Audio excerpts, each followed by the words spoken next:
This is the second video in a larger series on power laws and fat tails. In the previous video, I gave a beginner-friendly guide to power laws and presented 3 problems with using our standard statistical tools in analyzing them. While an awareness of these problems can help us avoid them, in practice it's not always clear whether some data follows a power law or not. In this video, I will describe how we can detect power laws from real-world data and share example Python code for how you can do this in analyzing real-world data from my social media accounts. And if you're new here, welcome. I'm Shah. I make videos about data science and entrepreneurship. And if you enjoyed this content, please consider subscribing. That's a great no-cost way you can support me and all the videos that I make. The title here is Detecting Power Laws in Data, a maximum likelihood-based approach with Python. If that doesn't make any sense, hopefully it will in just a few minutes. Just a quick recap of what we talked about in the previous video. The central issue that we discussed was that these things called power laws break many of our favorite statistical tools. In the previous video, we talked about 2 general types of distributions, the Gaussian distribution shown on the left-hand side here, and the power law distribution shown on the right-hand side. Qualitatively, these distributions look very different, and it turns out this qualitative difference raised 3 major problems with using our standard statistical tools in analyzing power laws. Namely, we saw that the mean was meaningless, as well as many other standard statistical tools. We saw that regression doesn't work so well, and then we also saw that payoffs can diverge from probabilities when working with power laws. And this all boils down to a single core property of power laws, which is they are driven by rare events. And this rare event driven property of power laws is more generally described by so-called fat tails. If you're unfamiliar with power laws or fat tails, check out the previous video because that's going to be a good primer for everything that we discuss here. So this rare event driven property of power laws, giving rise to these 3 problems here, motivates us to want to detect power laws from real world data. And so one popular way of doing this is what I'll call the log-log approach, which essentially boils down to plotting a histogram of your data on a log-log plot. I'm going to walk through the math of where this is coming from. In the previous video, we defined the power law's probability density function according to this expression here, where P of Z is the probability density function, Z is some random variable, F of Z is a slowly varying function of our variable, and then we have this alpha index, which is the so-called tail index, which defines the shape of the long tail of the power law. We also saw that power laws are defined according to a minimum value, so everything here has Z greater than some minimum. What this log-log approach does is you start with this probability density function and then you take the log of both sides. So what happens is you can rewrite the log of the PDF as this, and it turns out this is a linear model. So we can see that more clearly here, where the natural log of our probability density function is our y, natural log of our random variable is our x, and then this term here will be the slope, and then this term here will be the y-intercept. Since the PDF is linear when you take the log and rearrange these things, this implies that the histogram, when plotted on a log-log plot, will look something like this. You'll have this line essentially with a negative slope, as we can see here, because alpha is always going to be positive. And then you can take this one step further and actually do a linear regression and estimate values for the slope and y-intercept, and then that'll allow you to estimate the alpha parameter here. So while this is a simple way to try to suss out whether your data follows a power law distribution or not, there are a handful of limitations with this approach. For one, the slope that we estimate from the linear regression is prone to systematic errors. Another is that when fitting a linear model to data that doesn't follow a power law, you can sometimes still get a good fit. And then one thing that you'll notice here, the data that I'm plotting here is truly a power law distribution that I artificially generated. However, this line isn't exactly straight, which also seems a bit problematic. And so there are a few other issues that I won't get into, but if you want to learn more, check out reference number 1, where in the appendix they break down a handful of issues with this log-log approach. And both these references are available in the description below. So an alternative to this, and the main topic of this video, is a maximum likelihood based approach. Maximum likelihood is a very popular technique technique in statistics. It's a method for inferring the best parameters for a model given some data. And this consists of two main steps. The first step is to obtain a likelihood function, and then the second step is to maximize that likelihood function with respect to our model parameters, hence the name maximum likelihood. And so I'm going to walk through step by step what this looks like. Step one is to write the likelihood function, and we do this as follows. So we have the likelihood function denoted by L here. The arguments of the likelihood function are our model parameters. So for a power law, we have two parameters, the tail index alpha, and then the minimum value for the distribution. And the likelihood is defined as the product of the probability density function over all our observations given our model parameters. So what this likelihood function will generate is a number which will tell us how likely some choice of model parameters are given our data. Next, we can use a Pareto distribution for our probability density function, and you'll notice that this takes the form of our power law's probability density function that we defined previously. Here's the power law term, and then L of x in this case is just a constant which depends on the model parameters. Plugging this into our likelihood function, we get something like this, and then doing a little bit of algebra, we get this expression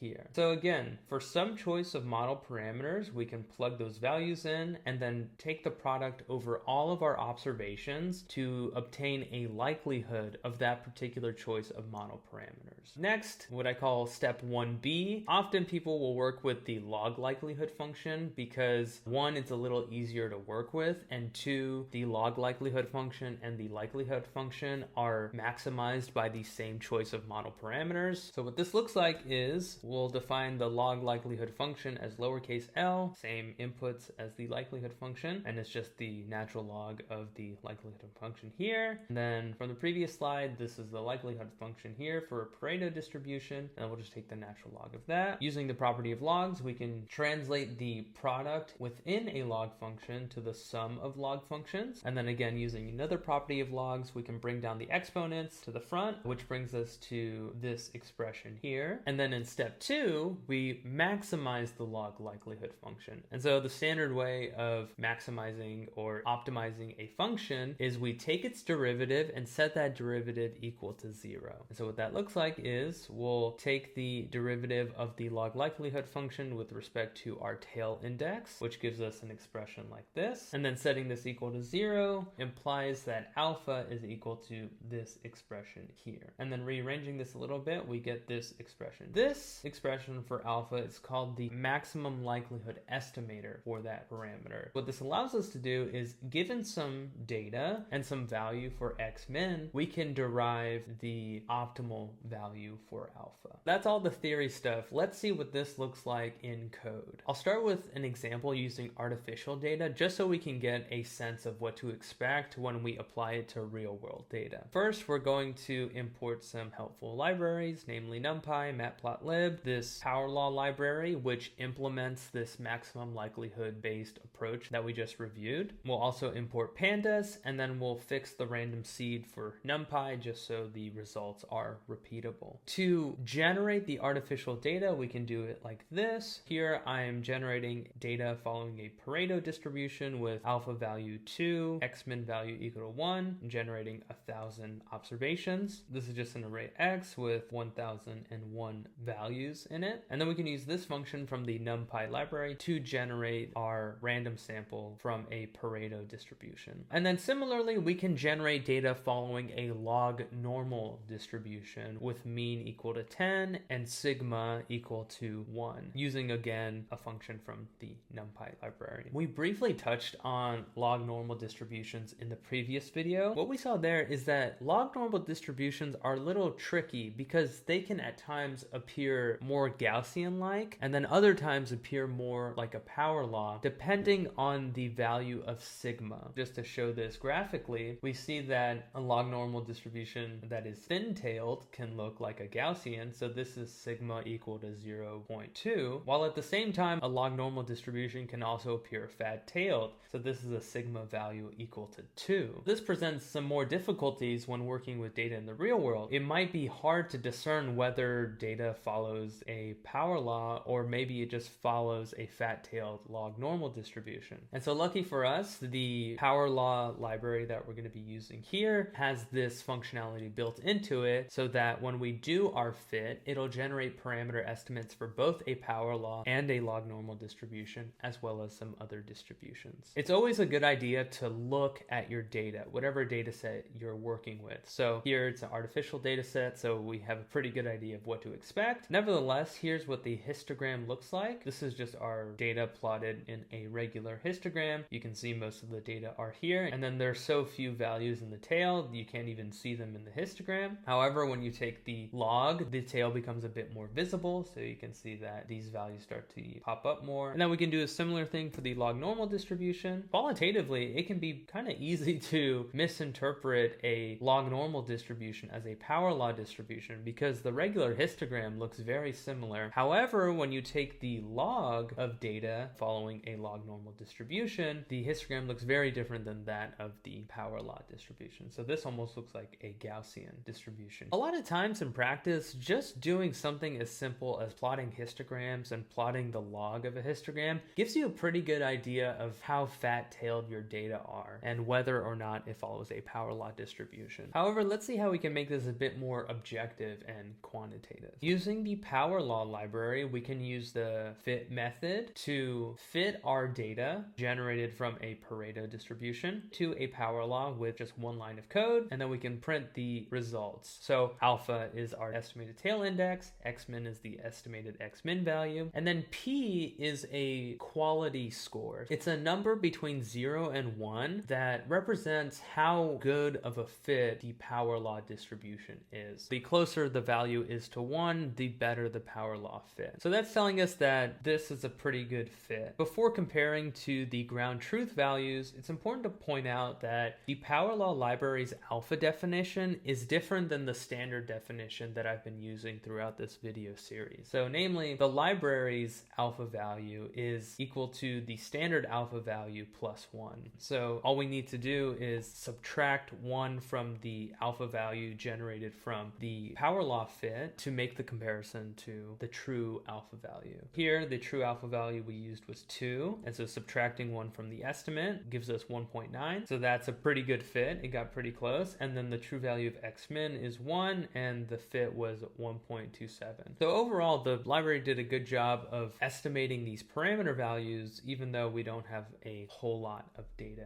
here. Okay, we can do the same exact thing for the log normal distribution. And again, we get an alpha value, an x-min value, and a quality score. So this should raise some eyebrows. Again, we're getting a very good quality score, but this is a log normal distribution. Why is the log normal distribution described very well by a power law distribution? So the thing to point out here is that the x-min value is actually pretty far into the tail. Looking at this visually, here's our histogram of the log normal data, and the x-min value starts about right here. So another thing we can do is we can manually fix the x-min value to force the library to fit the distribution to all of the data, not just the tail which best fits a power law. So what that looks like is this. We can just set this x-min argument in the fit method, and then it'll generate parameter estimates for us of alpha and x-min. Another cool thing about the fit method is that it'll automatically generate estimates of the log normal distribution parameters. So without any extra steps, we can just plot the mu and sigma estimates for a log normal distribution, and we can see that it does a pretty good job at estimating these parameters. So comparing to the ground truth of 10 and 1, the fit method does a pretty good job. But of course, in practice, we don't know what the true parameter values are. So just from these results here, we wouldn't be able to tell which is a better fit. Is it going to be the power law fit with these parameters, or is it going to be the log normal fit with these parameters? So for that, we can actually go one step further and compute likelihood ratios between the power law fit and a list of other candidate distributions to give us a sense of which distribution best explains the data. So what that looks like is this. Here I'm just defining a list of different candidate distributions. So here we have a log normal, exponential, truncated power law, stretch exponential, log normal positive. Then I just go through in a for loop here and use this distribution compare method to compare the power law distribution to each candidate distribution in this list here. And then I just print the results. What the results look like is an R value and a P value. This is different than the P value we saw earlier. And this is a P value that we're more used to. It is quantifying the significance level of the likelihood ratio. R is denoting the likelihood ratio. And the way to interpret this is that a positive R value means that the power law distribution is a better fit. A negative R value implies that the second distribution is a better fit. And then a likelihood ratio of 0 means that there's really no difference between the two. Here, in every single case, we can see that all the likelihood ratios are negative, meaning that all the other candidate distributions are preferred over the power law. And we see that the p-values are very low. They're basically 0. In reference number 1, they use the rule of thumb cutoff of 0.1, and this is below that rule of thumb threshold. Here we see that the likelihood ratio for the log normal distributions has the largest magnitude, so we can conclude that the log normal distribution is probably the best fit in this situation. And indeed, since we know the data was generated from a log normal distribution, that it is the correct fit. Now that we've gone through this whole process with artificial data, let's see what this looks like with messy data from the real world. First, we'll just grab this chunk of code because we'll use it in a bit here. Here, we're going to be looking at 3 data sets, all coming from my social media accounts. We'll be looking at medium followers gained on a month-to-month basis. We'll be looking at YouTube earning on a video by video basis, and then we'll be looking at LinkedIn impressions on a day-to-day basis. Here we just have histograms like we saw before with the artificial data. We have the regular histogram on the left, and then on the right we have the histogram of the log values. It's pretty clear that all of these histograms have pretty fat tails. Most of the data are sitting in this first bin of the histogram here, with a small minority of data in the tails. However, when we take the log of each value, it's more reminiscent of what we saw with the log normal distribution, where there is kind of like a typical value that the log of the data tends to be clumped around.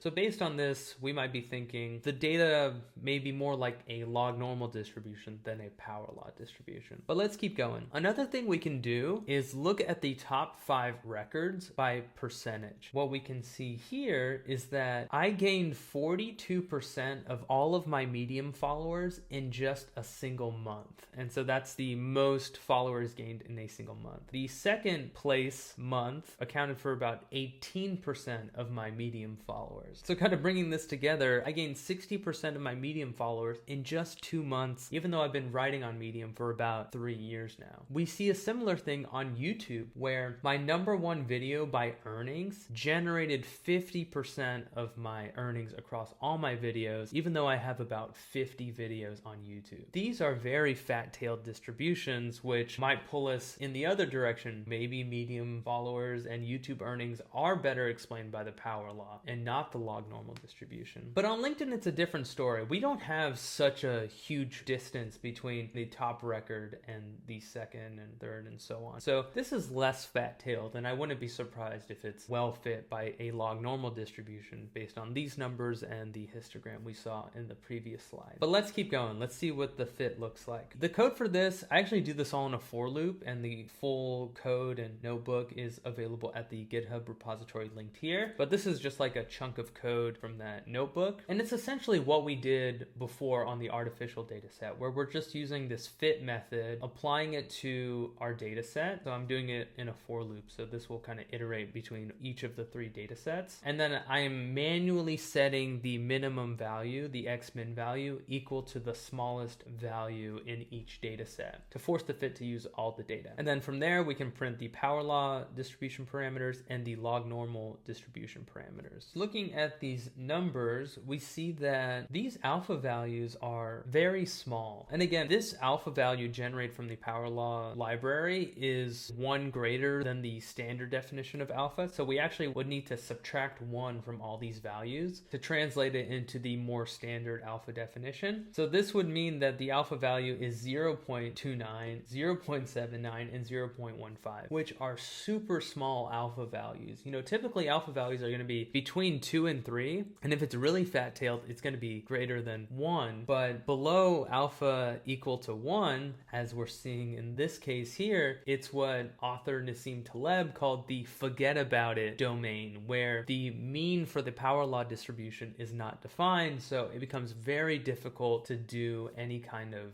analysis on that data. And just as easily we can get the log normal parameter values. One thing that stands out is that the mean for the log normal fit is negative for YouTube earnings, so that might be like a red flag that maybe the log normal fit isn't going to be so good for YouTube earnings. And just like before, we can compute the likelihood ratios to compare the power law fit to that list of other candidate distributions. So this is just taking that same chunk of code we saw a couple slides ago, and these are the results. Going through one by one, we can see for medium followers, the log normal fit is preferred over the power law, and it has a significant p-value, and the magnitude of the likelihood ratio is largest for the log normal fit. From this data, we would say that the medium followers best follow a log normal distribution. For YouTube earnings, only one of the ratios is statistically significant, and then for that one, it's saying the power law distribution is a better fit than the exponential distribution, while the other comparisons are inconclusive. But kind of based on everything we saw with 50% of earnings coming from one video, the negative mean value of the log normal fit, I would say that the power law is the best candidate of all the distributions that we're looking at here. For the LinkedIn impressions, we actually see something very similar as to what we saw with the artificial log normal data set, where all the p-values are significant and they're all preferring the non-power law distribution. So based on this, I would say that the LinkedIn impressions best follow a log normal distribution. There's a small caveat here that the medium followers and YouTube earnings data that we're looking at here are a relatively small data set. There are less than 100 observations in each. And when you're talking about fat tails, when you're talking about power laws, where you have data driven by rare events, small data is a killer, because all it takes is one additional data point to completely skew the fits that we're looking at here. So all it takes is maybe a couple more observations of like extreme values of medium followers to completely change this from best being described as a log normal fit to a power law fit. And conversely, maybe as I put more videos out and get more data on earnings, I find that the data better follows a log normal fit than a power law fit. So we should just take these results with a grain of salt, which should always be your mindset as a data scientist. Skepticism is the default mindset for a scientist. Okay, so looking ahead to what's next. While it is helpful to have an idea of whether some data follows a power law distribution or not, this idea of fat-tailedness that we described in the previous video is something more general than data following a power law or not following a power law. And as we saw before, fat-tailedness is really on a spectrum from not fat-tailed at all to very fat-tailed. This is why it can be handy to forget about this idea of fitting data to particular distributions and just try to focus on quantifying the fat-tailedness of some data set. That's what we're going to talk about in the next video of this series, through 4 different heuristics for quantifying fat-tailedness. And then a couple other things I want to call out. If you enjoyed this video and you want to dig a little deeper, check out the blog published in Towards Data Science. This kind of goes into a bit more details that I may not have covered here. Even though this is a member-only story, you can access it completely for free, even if you're not a Medium member, using the friend link in the description below. And this is the case for any one of my YouTube videos. They will all have friend links in them, so everyone who is trying to learn this stuff can access the blogs. And then finally, the code is available on the GitHub repository shown here and linked in the description below. So if you enjoyed this content, please consider subscribing. That's a great no-cost way to support me and all the content that I generate. If you have any questions or suggestions for future content, please drop those in the comments section below. And as always, thank you so much for your time, and thanks for watching.